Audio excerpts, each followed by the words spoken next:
வணக்கம். அதிமுகவில் பொதுக்குழு செயற்குழு எல்லாம் நடக்குது. சரி, இந்த கூட்டத்தில் வந்து முக்கியமான முடிவுகள்லாம் எடுப்பாங்க. 4 மாதத்துக்குள்ளே சட்டமன்ற தேர்தல் வருது. அதிமுக வெற்றி பெறணும், ஆட்சி அமைக்கணும் அப்படின்னம்னா சில முக்கியமான முடிவுகள் எடுக்கணும். ஒருங்கிணைந்த அதிமுக உருவாக்கணும் அப்படின்னு சொல்லிட்டு எல்லாருமே எதிர்பார்த்தாங்க. ஓபிஎஸ்ஸை கூட அமித்ஷா கூப்பிட்டு வச்சு சமாதானப்படுத்தினாரு. அண்ணாமலை கூட டெல்லி போயிருக்கிறாரு. அடிக்கடி வந்து பார்த்திங்கன்னா டிடிவி தினகரன் கூப்பிட்டு கூட டின்னர் வச்சார். நம்ம எல்லாமே ஒருங்கிணைந்த ஒரு அதிமுக உருவாக்குவோம், அதிமுக பாஜக கூட்டணி இருக்குது, இந்த மாதிரி சமயத்தில் ஒருங்கிணைந்த அதிமுக உருவாக்குவோம் அப்படிங்கிற மாதிரி ஒரு செயல்பாடு இருந்தது. இந்த பொதுக்குழு செயற்குழு கூட்டம்லாம் ரொம்ப உன்னிப்பாக கவனிக்கப்பட்டது. இதில் எடுக்கப்பட்ட தீர்மானங்கள் அப்படின்னு பார்த்தீங்கன்னா கிட்டத்தட்ட ஒரு 14 தீர்மானங்கள் தான். இந்த 14 தீர்மானங்களில் ஒரு தீர்மானங்களை கூட அதிமுக ஒருங்கிணைக்கணும் அப்படிங்கிற முயற்சியே இல்லவே இல்லை. அது அதிமுக அதில் வந்து அதிமுக பாஜக கூட்டணி கூட ஏப்ரல் மாதத்திலே டிசைட் பண்ணியாச்சு. அதனால் வந்து பொதுக்குழு ஒப்புதல் அளிக்குதுன்னு ஒரு தீர்மானத்தை போட்டாங்க. 2வது தீர்மானம் மிக முக்கியமாக சட்டமன்ற தேர்தலுக்கு கூட்டணி தொடர்பான பேச்சுவார்த்தை யார் கூட இருந்தாலும் அது அதிமுக தலைமை தான் பேச்சுவார்த்தை நடத்தும். அதிமுக ஓகேனா தான். இப்போ ஓபிஎஸ்ஸே தனியாக ஒரு கட்சி ஆரம்பிக்கிறாரு. எடப்பாடி பழனிசாமிக்கு எதிராக ஆரம்பிக்கிறாரு. இப்போ கட்சி ஆரம்பித்தார் அப்படின்னா அது பாஜக வந்து கூட்டணிக்குள்ளே சேர்த்து கொண்டு வந்து நான் என்டிஏ கூட்டணிக்குள்ளே கொண்டு வரோம் அப்படின்னு சொல்லி பேச்சுவார்த்தை நடத்தினா கூட அது எடப்பாடி பழனிசாமி ஓகே சொன்னால் தான் முடியும். இல்லை அப்படின்னா அவர் அதிமுகக்குள்ள பாஜக கூட்டணிக்குள்ளே அவர் வர முடியாது, என்டிஏ கூட்டணிக்குள்ளே அவர் வர முடியாது அப்படிங்கிற மாதிரி இருக்காங்க. இப்போ டிடிவி தினகரனை கொண்டாந்து அதிமுக பாஜக கூட்டணிக்குள்ளே கொண்டு வரணும் அப்படின்னு முடிவு எடுத்தால் கூட அது எடப்பாடி பழனிசாமி ஓகே சொன்னால் தான் அது முடியும். இல்லை அப்படின்னா அவங்களை கூட்டணிக்குள்ளே சேர்க்க மாட்டாங்க, சேர்க்க முடியாது. அப்படி எடப்பாடி பழனிசாமி தான் இந்த என்டிஏ கூட்டணிக்கு தலைமை அப்படிங்கிற மாதிரி இருக்கார். அவர் எடுக்கிறது தான் முடிவு. அந்த முடிவுக்கு பாஜகவே கட்டுப்படணும் அப்படிங்கிற மாதிரி இப்போ ஒரு தீர்மானம், 2வது தீர்மானத்தை போட்டிருக்காங்க. கூட்டணி கட்சி முடிவுலாம் வந்து எடப்பாடி பழனிசாமி தான் முடிவு பண்ணுவார், பாஜக முடிவு பண்ண முடியாது. அது என்டிஏ கூட்டணியாக இருந்தாலும் சரி, எந்த கூட்டணியாக இருந்தாலும் சரி, அமித்ஷாவாக இருந்தாலும் சரி, அண்ணாமலையாக இருந்தாலும் சரி, யார் சொன்னாலும் எடப்பாடி பழனிசாமி எடுக்கிற முடிவு தான் இது அதிமுகவோட முடிவு. ஏன்னா அமித்ஷா வந்து இது வரைக்கும் வந்து பார்த்திங்கன்னா எடப்பாடி பழனிசாமியை முதலமைச்சர் வேட்பாளர் அப்படின்னு சொல்லவே இல்லை. என்டிஏ கூட்டணி தான் ஆட்சி அமைக்கும் அப்படின்னு சொல்லிட்டு இப்போ சமீப காலமாக பேச ஆரம்பிக்கிறாங்க. இப்போ அண்ணாமலைக்கு திரும்பவும் முக்கியத்துவம் கொடுக்குறாங்க. அண்ணாமலை வந்து என்டிஏ கூட்டணியிலேருந்து விலகி போன ஓபிஎஸ், டிடிவி தினகரன் இவங்க கூட எல்லாம் பேச்சுவார்த்தை நடத்தி இவங்கள்ட்ட காம்ப்ரமைஸ் பண்ணிக்கிட்டு இருக்காங்க. அமித்ஷா கூப்பிட்டு ஓபிஎஸ்ஸை காம்ப்ரமைஸ் பண்ணுறாருன்னா எடப்பாடி பழனிசாமிகிட்ட ஒரு அழுத்தம் கொடுத்துருப்பார். எடப்பாடி பழனிசாமிக்கு எப்படின்னா, நீங்கள் கூட்டணி வைக்கும்போது என்ன பேசுனீங்க, அதிமுக பாஜக கூட்டணி வைக்கும்போது என்ன பேசுனீங்க, அதிமுக உள்கட்சி பிரச்சனையில் நாங்கள் தலையிட மாட்டோம்னு பேசுனீங்க. அப்படி பேசிவிட்டு திரும்ப நீங்கள் ஓபிஎஸ்ஸை கூப்பிட்டு தனிப்பட்ட முறையில் பேசுனீங்களே அப்படிங்கிறது தான் இந்த செயற்குழுவோட மிக முக்கியமாக அமித்ஷாவுக்கு சொல்லப்பட்ட விஷயங்களாக இருக்குது. அதுலேயும் குறிப்பாக பார்த்தீங்கன்னா நிறைய விஷயங்களை பேசுகிறாங்க, மத்திய அரசுக்கு சாதகமான விஷயங்களை பேசுகிறாங்க. குறிப்பாக இந்த மதுரை கோயம்புத்தூரில் மெட்ரோ ரயில் திட்டம் திமுக அரசு தான் வந்து சரியான தகவல் கொடுக்காம பொய்யான தகவலை கொடுத்துருச்சு, இல்லைன்னா மத்திய அரசு வந்து இது பண்ணியிருப்பாங்க, திமுக அரசு தான் தோல்வியை ஒத்துக்கணும், இந்த மெட்ரோ திட்டங்கள் வராததுக்கு திமுக அரசு தான் காரணம் அப்படிங்கிற மாதிரி ஒரு குற்றச்சாட்டை வச்சாங்க எஸ்ஏஆர். இது வந்து கண்டிப்பாக வேணும், இது அவசியம் அப்படின்னு சொன்னாங்க. திருப்பரங்குன்ற விஷயத்தில் வந்து கொஞ்சம் பட்டும் படாமல் ஒரு தீர்மானத்தை எதிர்பார்த்து விட்டாங்க. டக்குன்னு உடனே நம்ம ஆதரிச்சிடக்கூடாதுல்ல. ஏன்னா கடந்த தேர்தலில் நம்ம வந்து நாடாளுமன்ற தேர்தலில் வந்து என்ன சொல்லியிருந்தோம், சிறுபான்மையினர் பாதுகாவலர்னு சொல்லிட்டு எஸ்டிபிஐயோடலாம் கூட்டணி வச்சு அப்படிலாம் பேசினோம். மாநாடுக்கெல்லாம் செலவு கொடுத்து காசை கொடுத்து நம்ம செலவழித்து ஒரு பட்டத்தை வாங்கிட்டு வந்தோம். உதயகுமார்லாம் பேசும்போது எம்ஜிஆர்னு பேசுகிறார், புரட்சி தலைவர்னு கூட பேசலை. எம்ஜிஆர் அம்மான்னு சொல்கிறாரு, புரட்சி தலைவர்னு சொல்கிறார். ஆனால் எடப்பாடியா புரட்சி தமிழர் அப்படிங்கிறாரு. இதெல்லாம் என்ன இது அப்படிங்கிற மாதிரியே தெரியல.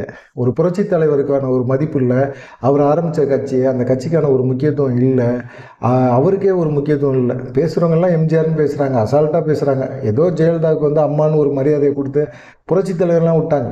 புரட்சி தலைவிங்கிறத வார்த்தையெல்லாம் விட்டுட்டு அவங்க பாட்டுக்கு புரட்சி தமிழர் 2027 என்னவோ அவர் மக்களால் தேர்ந்தெடுக்கப்பட்டு 2017 வந்து அவர் ஆட்சியில் உட்காந்த மாதிரி பேசிகிட்டு இருக்கீங்க. அவர் மக்கள் வந்து அவரை தேர்ந்தெடுக்கவே இல்லை. அன்னைக்கு வந்து ஓபிஎஸ் இருந்தாங்க, எல்லாருமே ஒரு கும்பலாக இருந்தாங்க. 2024 அப்போ தான் எதிர்கட்சியாக கூட வர முடிஞ்சுது.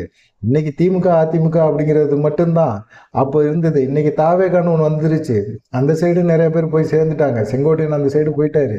இப்போ ஓபிஎஸும் வந்து செய்தியாளர் சந்திப்பில் சொல்லும்போது ஒருங்கிணைந்த அதிமுக தான் உருவாக்குறாங்க, அதுக்காக தான் நாங்களும் காத்திருக்கோம், பொதுக்குழு செயற்குழுவில் என்ன முடிவெடுப்பான்னு பார்த்தா ஒன்றுமே முடிவெடுக்கலை. பொதுக்குழுவில் சும்மா அது வேஸ்ட்டான ஒரு இதாக இருக்குது. அது என்ன, திமுக அரசு வந்து நீங்கள் வந்து ஒரு 500 சொச்சம் இது வாக்குறுதிகளை கொடுத்தீங்க கடந்த தேர்தலில், அதெல்லாம் நிறைவேற்றினீங்களா? கொடநாடு கொலை கொள்ளை சம்பவத்தில் வந்து உண்மையான குற்றவாளியை நாங்கள் அறிவிப்போம்னு சொன்னோம், அதை நிறைவேற்றினீங்களா? அந்த கேள்வி நீங்கள் கேட்டிங்களா? நீட்டை கேட்குறீங்கள, நீட்டை கேட்குற நீங்கள் கொடநாடில் உண்மையான குற்றவாளியை கண்டுபிடிப்போன்னு சொன்னீங்களா, அது கண்டுபிடிச்சிங்களான்னு கேட்கணும்ல. உண்மையான அதிமுக காரங்களா இருந்தால் அதை கேட்டிருக்கணும். கேட்கவே இல்லை. ஏன் கேட்கல? நீட்டை பற்றி பேசுகிறீங்க, எய்ம்ஸை பற்றி பேசுகிறீங்க. ஏன் கொடநாடு கொலை சம்பவத்தில் நீங்கள் நடவடிக்கை எடுப்பேன், உண்மையான குற்றவாளியை பிடிப்போம், 3 மாதத்தில் பிடிப்போம்னு சொல்லுவேன்னு சொன்னீங்கல்ல, அதை ஏன் கேட்க மாட்டேறீங்க? எந்த பொதுக்குழு செயற்குழு கூட்டத்திலையும் கேட்க மாட்டேறீங்க அப்படிங்கிற மாதிரி ஒரு இதாக இருக்குது.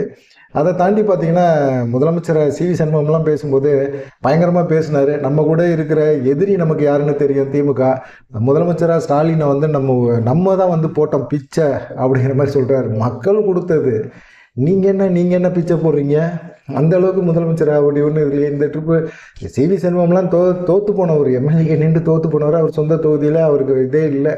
அவர் வந்து சொல்கிறாரு, அதிமுகவுக்கும் திமுகவுக்கும் 3 லட்சம் வாக்கு வித்தியாசம்தான், நாங்கள் திமுகவுக்கு வந்து போட்ட பிச்சை, எங்கள் கூட துரோகிகள் நிறைய பேர் இருந்தாங்க, அந்த துரோகிகள்னால நாங்கள் வீழ்ந்துட்டோம். துரோகிகள்லாம் யாருன்னே கிடையாது. யாரை சொல்கிறாருன்னே தெரியல. எடப்பாடி பழனிசாமி சொல்கிறாரா இல்லை வேறு யாராவது சொல்கிறாரா அப்படிங்கிற மாதிரி தெரியுது. ஏன்னா கூட்டம் ஆரம்பிக்கும் போதே அபசகுணமாக தமிழ் மகன் உசேன் வந்து உடல்நலக்குறைவு ஆப்சண்ட்டு. அது யார் அவைத்தலைவராக யார் டெம்பரவரியாக போட்டிருக்காங்கன்னா கேபி முன்சாமி.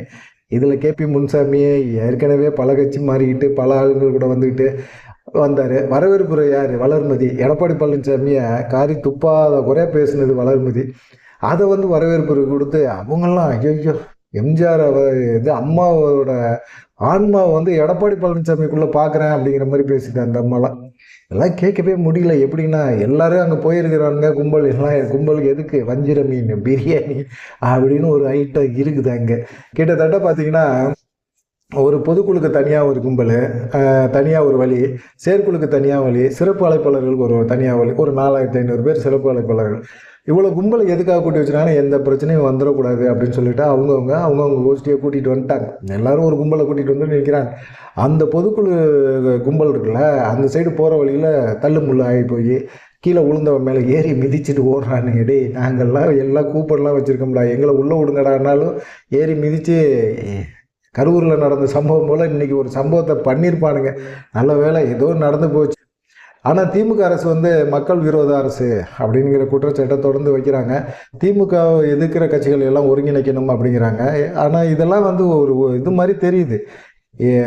ஓபிஎஸ்ஸை சேர்க்க முடியாது, டிடிவியை சேர்க்க முடியாது, எல்லாமே சேர்க்க முடியாது. ஆனால் திமுகவுக்கு எதிராக இருக்கிறவங்க எல்லாருமே ஒரு அணியில் வரணும் அப்படின்னு சொல்கிறாங்க. இப்போ வந்து ஒரே விஷயந்தான், இந்த பொதுக்குழுவில் வந்து எதிர்பார்த்துட்டு இருந்தார் ஓபிஎஸ், அமித்ஷாவும் எதிர்பார்த்தாரு பொறுங்கன்னு.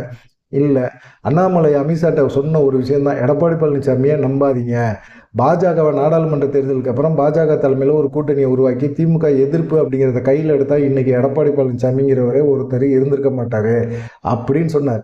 ஆனால் அமித்ஷா எங்கே கேட்டார்? அமித்ஷா கேட்காம எடப்பாடி பழனிசாமி கூட்டணிக்கு வரணும்னா அண்ணாமலையை தூக்குங்கன்னு சொன்னதை மட்டும் கேட்டார். அண்ணாமலை சொன்னதை அமித்ஷா கேட்டிருந்தாரு அப்படின்னா இன்றைக்கி எடப்பாடி பழனிசாமி இந்த பொதுக்குழு செயற்குழு இவங்க 2025 கூட்டியிருக்க முடியுமா அப்படிங்கிறது தான் இருக்குது.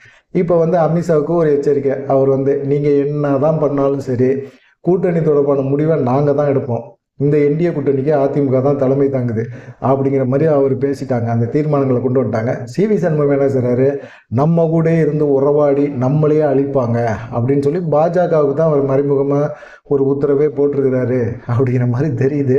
பார்க்கலாம். எதிர்பார்த்தது எதுவுமே அதிமுக பொதுக்குழு செயற்குழுவில் நடக்காது, நடக்க விடவும் மாட்டாங்க. எடப்பாடி பழனிசாமி அப்படிப்பட்ட ஆளே கிடையாது. அவருக்கு கையில் கட்சி இருந்தால் போதும், அந்த கட்சியை வச்சுக்கணும், இந்த கட்சிக்கான சொத்தை அனுபவிக்கணும். இந்த இன்றைக்கி இவ்வளோ செலவு யார் காசு போகுது? கட்சி காசு தான் போகுது.